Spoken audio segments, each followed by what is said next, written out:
What's up guys, this is BS for Build. I'm Chris. We're here working on the Plan B BRZ. This is the paint prep episode. So we're getting really close to paint. You guys are really excited, I can tell, to find out what color the car is going to be painted. I'm really excited to paint the car. So paint prep, we're going to be focusing a lot on this seam where we mixed our old quarter panel with our new quarter panel. Wait, swap it.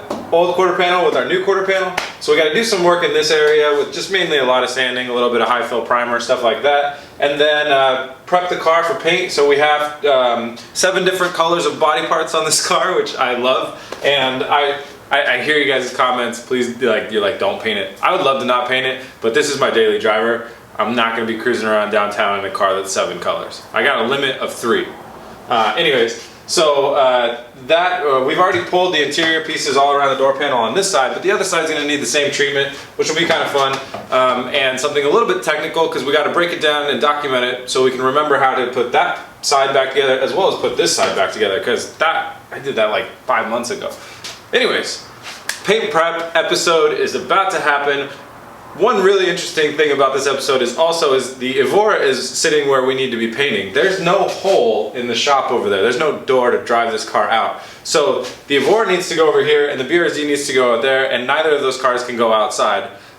So that's gonna be tricky. I got cameraman Adrian coming in and he's gonna lend me a hand. And we have 4 wheel dollies, but we only have 4. So we have to move one car and then stop and then move the next. That's gonna be very, very interesting and probably very, very challenging. But we're gonna give it a shot. Stay tuned.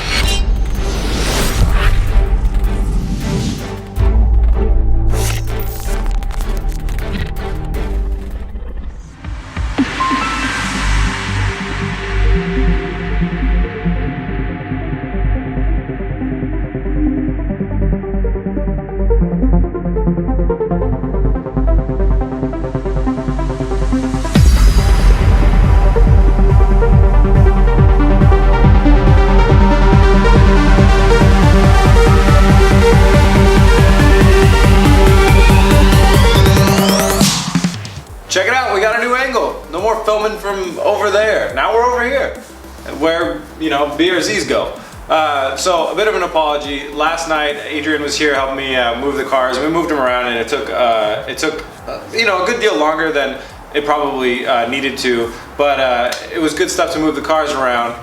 But rather than getting back to work last night, we basically just were shooting the shit, talking about whether or not to paint this car. So in the end, I am going to paint this car. I'm going to continue with paint prep, but I got pretty far behind schedule because I literally had to sleep on the decision of whether or not to paint this car before going down to California. I know a lot of you guys really would have rather me not painted it, and me too, but there's some, I just got it. I got it. So I'm sorry, I kind of apologize, but I kind of don't. I really want to have a coat of paint on this car for protection reasons, but I don't know, it's so hard, man. I just had to stop what I was doing before I went into paint prep, and I just went home and I was like, all right, I'm gonna sleep on it. And I woke up today and I was like, I gotta keep going on this car. There's not much left to do other than paint, so what am I gonna do? Just hit the brakes? In the end, the car's gotta be painted. Yes, I'd probably rather drive down to California and bring it out like this for you guys, because I think it looks super awesome right now. But you know, it's just, I gotta keep moving forward on this thing. So I'm sorry to you guys that want to see a 7-colored BRZ roll into Supercar Sunday. I would have liked that too, but there are other cars in the arsenal that will get to be a little bit more crazy rather than my daily driver. I think it's a bit disingenuous too to drive down to California having it look all rough like this and kind of street fightery, and then as soon as I get home throw a coat of paint on it and have it look like a different car. So anyways, there are other builds that as I'm looking at the Evora, that may need to get a little bit more raw and a little bit more of that look. And I would love to keep it like this, but if I'm gonna keep it like this, I'd like to actually keep it like this rather than just turn around and paint it. So anyways, I apologize that this episode might not be as long, but since it is a day later, we got some cool stuff. We got our spacers for the rear wheel, so I'm gonna pull the wheel off right now. I'm gonna spray the rock guard spray. I have a rubberized undercoating spray that's meant to be for you know, wheel wells and stuff like that. And I'm gonna spray the intersection of the wheel well while the wheel is off, and then, you know, once it's had a little bit of time to dry, I'm gonna throw the spacers on and we'll throw the wheel back on. I'll show you guys all that stuff. Also, we got some other cool stuff that came, well, not that cool, but some just good stuff that came in the mail. We got to do a breakdown of this side. So I'll get as much as I can done tonight. I swear I will be here till midnight, and then we'll cut this episode. And then when you guys come back, we'll skip all the boring paint prep stuff that you guys have seen me do 1,000 times. Sanding a car, not that interesting. Skip most of it, and then we'll be painting. So that's the update. Let's pull some wheels off.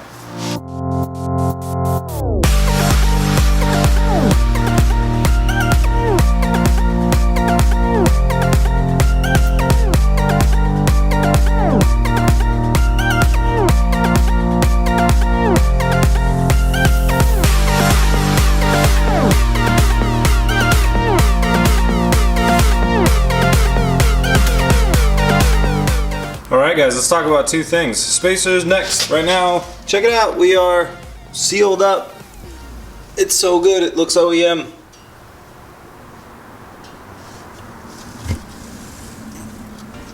Ish. Anyways, that's all good. I did like 2 coats under there, just hoping a little bit of extra rubber might actually waterproof something. Onto the spacers. So these are 3/4 inch spacers, and one of the big downsides with 3/4 inch spacers is that if your wheels don't have gaps in the back of them, that in between your lug nut bolt areas, so you got a hole here, some wheels have a gap here, mine don't. So what happens is your lug that came on your car is going to be too long, so when you look from the side here, you can, well, you can't see shit. Anyways, maybe if I get like that, yeah, you're not going to see over the hub thing, but so anyways, this piece here, they stick out too far. So you have to cut those off. So you're committing that those lug bolts are going to go yellow style their whole life and going to be wide, which is not that big of a deal. You can always replace those later if you need to. So that's the next little chore. It's kind of a pain in the ass because you have to cut them and then get them so that they can be threaded back on again, meaning you can't have any like lips on your cut or anything like that, and you got to cut 5 of them. So it's a bit of a pain. It's going to take, you know, at least an hour to do both sides, but that's what we'll do. First, you want to test fit your wheel and make sure it's gonna fit anyways. Like these are hub centric, meaning it tries to center your hub on here. So we'll do that. We'll test fit our wheel. If that works, then we're gonna loosely tighten all the bolts down, mark this with a paint pen where we want to cut on the lug, and then we'll grab our cutoff tool and just cut all those to shreds. Yikes.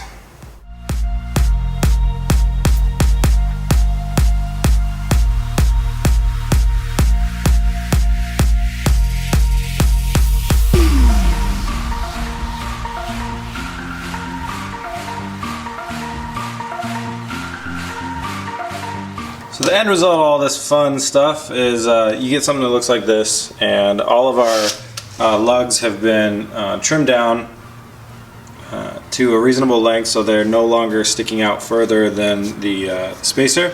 On this, you want to try and trim them all a reasonably like equal length, just for weight. You want this wheel to be as balanced as possible. I mean, you know, you're never going to get it perfect, but the closer you can get, the better. So that's what we got, and we're all good now. So I think I'm going to test fit the wheel real quick, and if it all lines up good, then we're going to tighten this thing on, torque it to the correct specs, and then throw our wheel on.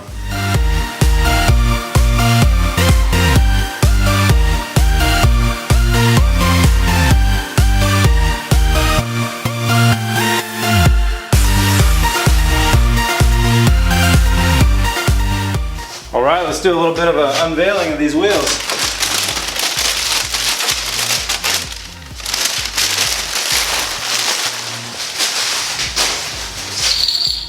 That, and then hit the jack, bring it down.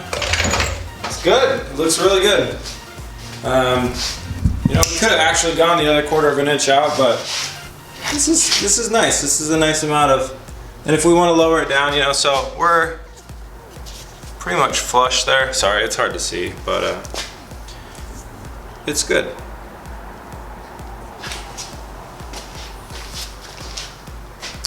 I'm very happy with the way that that turned out, and we can lower the car down a little bit so we can see we got some good amount of meat on the back, so you can see that. That is like almost dead flush with the metal of the rim. So if you didn't have to stretch tires, it'd be like dead flush. I got a bit of a stretch going on, so I could go in, or I could lower it down, or I could go out a little bit more. I could go out that extra 1/4 of an inch. In the end, it doesn't really matter to me. I think it looks really good. One benefit though of running with a 1/4 of an inch more is you wouldn't have to cut your lug nuts at all. So, you know, if you're feeling like it, run that extra 1/4 of an inch on these wheels, and you won't have to trim your lug nuts. Now that is saying that you have some camber on your rear wheels. I have these, this suspension is definitely adjustable, and it has been cambered in a little bit. Alright guys, so let's just pretend that I did the other side already, and now I'm, you know, got all my shit together, and I'm moving on to pulling out this interior for the door trim. So, unlike the last car, which I got lazy and I never ended up painting the door panel, we're definitely going to do it this time, which means I have to kind of tear it down just like the other panel, want it to match. So no more interior door panel, and then the big thing is this molding. And I need to film this really detailed, because this footage is going to be my only way of remembering how the hell to do this in reverse when we're done on the other side. So I think I'm going to start with the door panel, and one like kind of cool, but you guys it's probably not that interesting thing to you guys is, so when we got this car, it didn't have a door. So it didn't have a door, interior door panel or anything else like that. So I had to jump online and buy a new door panel. It's very rare to find these door panels with the black on them. I think they only come on the Subaru BRZs that are not the limited edition. Or maybe it has something to do with the color of the car, like black car gets the black handle ones. I'm not really sure how that worked. But anyways, so I bought another door panel, but the handle was silver, and I was like, okay, no big deal, like I'll just order some black handles or whatever. And then I was digging through the trunk, and I was looking for another part, and then I turned around, and on the shelf, like not in the trunk, but on the shelf somewhere else, I found the black door handle. So it must have been like hiding in the car somewhere. So when this car got stripped down, they threw away the door panel, they threw away the door, but somebody had the mindset to be like, we're gonna really need to save this piece of plastic and keep that with the car. So I have the black little handle piece for the other door panel. I'm gonna grab that box, we'll open it up and make sure that everything's there, because the big thing is the switch panel. I need the switch panel and the handle so I can be driving down to California with window power.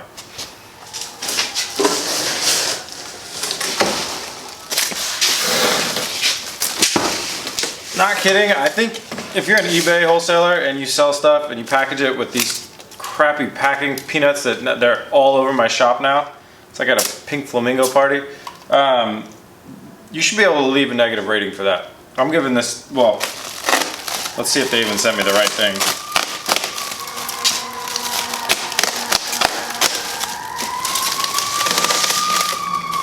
So far it looks like we have a window switch panel, which is really good. And we have a door handle as well. So here we go. All BRZs come with a panel that has leather on it, which is strange because not all BRZs have leather interior. And this is for our driver's side. So we got our switch panel here and our handle here and our little silver thing here. And here's our black replacement piece. Looks like it's just a snap-on jobber. So I will grab a screwdriver and do that for you guys right now. Alright, that's how you do that. It kind of comes in here, it snaps down. If you wanted to do these, take these off at home to make them a different color or something, it's basically a hinging thing. And if you can take your panel off, you just pop this one on the bottom off from the inside, and then you can just kind of pop the rest off. Look at this. A little DIY instructional door trim handle swap. There we are. We have our nice black door handle that matches the other black door handle, and we got away lucky. Oh, yeah, and I have a speaker on the other side too. Cool. So this is all good. This is ready to be put in after we paint though. So for now, it's actually going to be put away, and then I'm going to pull this one off and put it in the same place.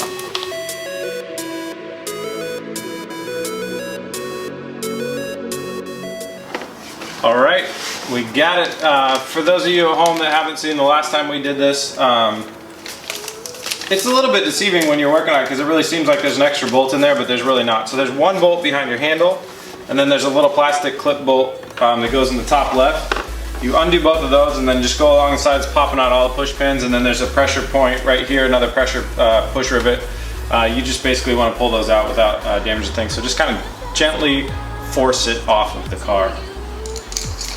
All right, the next thing I do not want to forget how to do is remove this door trim. So it looks like there's a plastic panel that helps bolt down the rubber gasket that goes around. It's a really small Phillips head. Let me get a better screwdriver for that.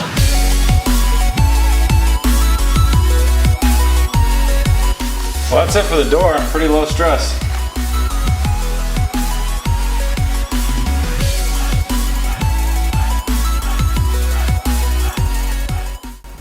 I'm not going to remove the door striker just because it's too damn hard. Most of the time I'm going to pull this sensor out though a little bit, and then this is just attached to some push pins.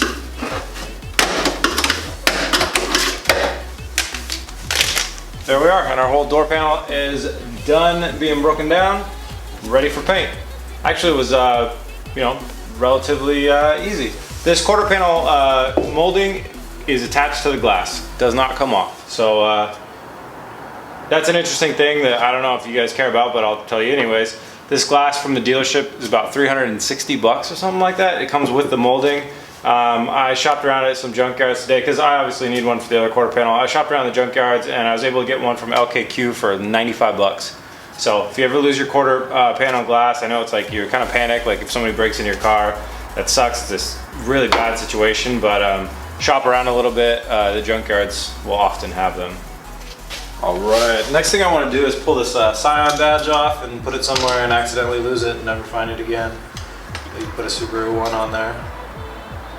But I'll tell you what, it's not actually easy to figure out how to pop this baby off without damaging the bumper. So I've brought a bunch of tools and I'll figure it out.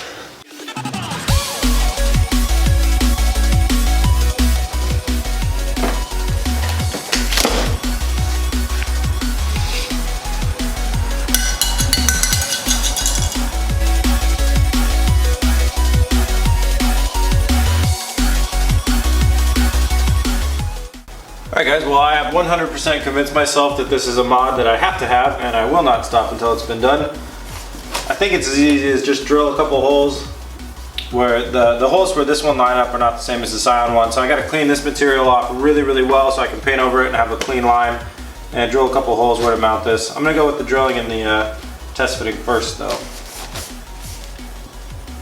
I'm going to have the only Subaru badge on an FRS bumper. For you guys that ask why I don't have a BRZ bumper, I just like when you mix the Rocket Bunny V1 lip with this bumper, I really like the look of it versus the BRZ bumper. It's just personal preference though.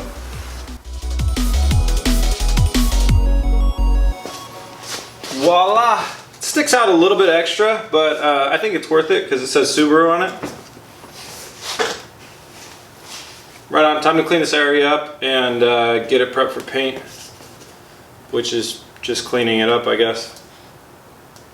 Also, right after that, I'm going to pop off the headlights from the car because they need a little bit of cleaning, as well as I just want to not risk any overspray on this paint job, so I'm going to remove the headlights before painting. Alright, well that got only slightly out of hand. In the end, Goo Gone is not a miracle worker, but I got it all off with a little bit of sandpaper.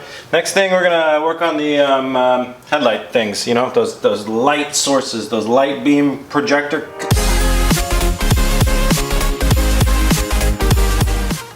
Alright, on to the last thing that we're going to get to tonight, and that's going to be working with the body filler here in the crack up here and down below. So we threw some Bondo in here as a body filler, and I can see that we've got a little bit of a dip here, so we're going to need probably a larger surface area patch of Bondo. It's really thinly applied, so we'll probably just need a little bit more. So I'm going to hit everything starting with 220 and just burn back some of this extra body filler, and then we'll probably have to reapply a little bit here, and then that way when we come back tomorrow we'll have more material to work with.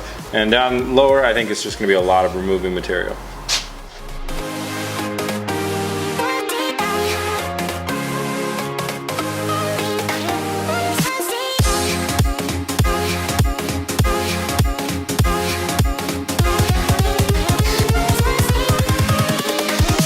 Here we go.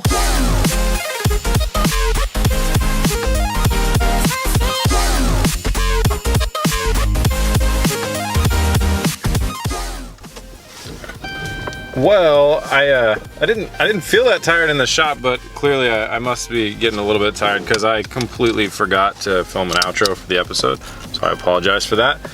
So we're doing it in the car. People said a change of scenery would be nice, and I agree. So welcome to the inside of my Dodge Charger.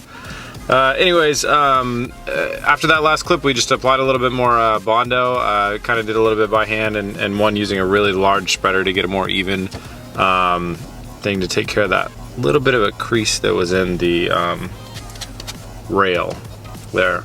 So that's looking really good, and I'll sand it back down again, like sand the extra Bondo down tomorrow. So that's kind of it for paint prep. That's all I'm going to show in the next episode. We're going to be painting. I'm very excited. I'm excited to unveil the color of the car and paint and all that good stuff. This Saturday, for those that are local to Portland, Oregon, or around there, I'm going to be heading to Cars and Coffee. Might show up a little bit like later in the morning, like maybe 9 o'clock. But I'm gonna. The plan is, if I can hotwire my oxygen sensor, I will bring the Plan A down to Cars and Coffee that morning. So if you're around, look for me and come and say hi. Other than that, we are going to be in Los Angeles April 10th, Sunday, April 10th for Supercar Sunday. So if you're in the area, plan on checking us out there, and that will be with the Plan B. We're bringing that car down there. Thank you guys all very much for watching. You can find us at facebook.com/BSforBuild, and we are BSforBuild on Instagram. If you guys want to pick up shirts, we still got some. I think we have one small left, so if you're small, you better grab that last one. And we have a good amount of other sizes left. But yeah, if you want to grab a shirt, they're a limited run, so once they're gone, they are gone. Thank you guys all very much that have bought those. The support has been very helpful. And I think that's about it. Sorry for forgetting to film the outro. I don't know. Yeah, it's past 12. It's gonna be a 1 a.m. type of morning, but oh well. I'm not tired. I don't know. I spaced it. Anyways, thank you guys very much for watching. Please remember to hit the like button and subscribe. Peace.